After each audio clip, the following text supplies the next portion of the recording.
I'm making this video to discuss the repair of the Glentronics DFC2/VSC2. This is a sump pump controller.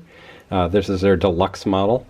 So what it is my basement is unfortunately below the water table.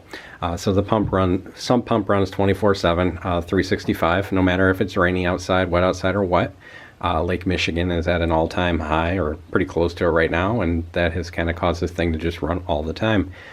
Because of the frequency at which it runs and the load on the system, that little switch over there for the sump pump controller actuates quite a bit.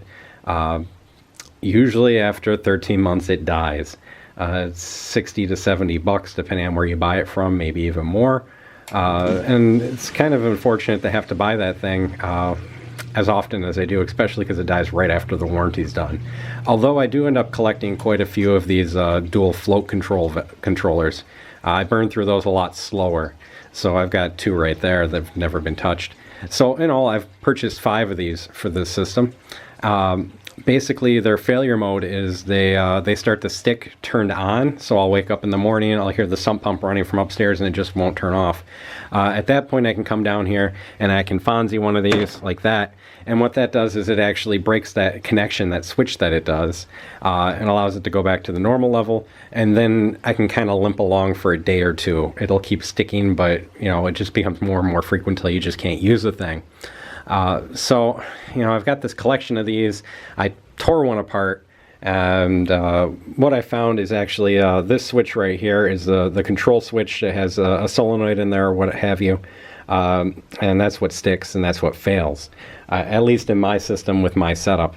So, you know, I searched for this online, the BS-901AS, and I couldn't find that, but I found this replacement adapter or replacement component, the R53-1D30-12. This one's from NTE Electronics, nteinc.com.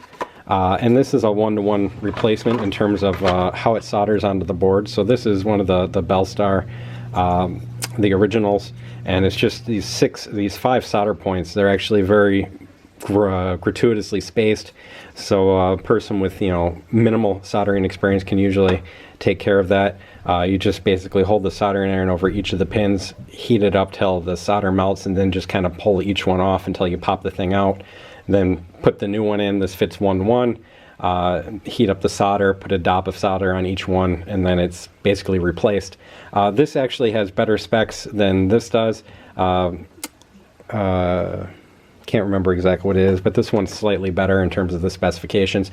I bought this from Wholesale Electronics Inc. I bought a whole box of them, basically to fix, you know, all of these, and it's worked fine. I've repaired 2. I'm getting ready to repair the 3rd right now. And you know, it's a pain in the butt that this, you know, $70 piece of equipment dies for one of, you know, a $1 component. You know, it also makes me wonder, you know, if this is the best quality that they could stick in there, considering I have 5 that have died in the exact same way. Of course, if you aren't confident in your soldering abilities, this, you know, piece of equipment does run through a lot of current and voltage. There's a potential for, you know, heat generation if this is done wrong, you know, long shot, but possibility of a fire. So, you know, just be careful and make sure you know what you're doing, but otherwise it's a really simple repair. And then once you replace that component, just runs fine.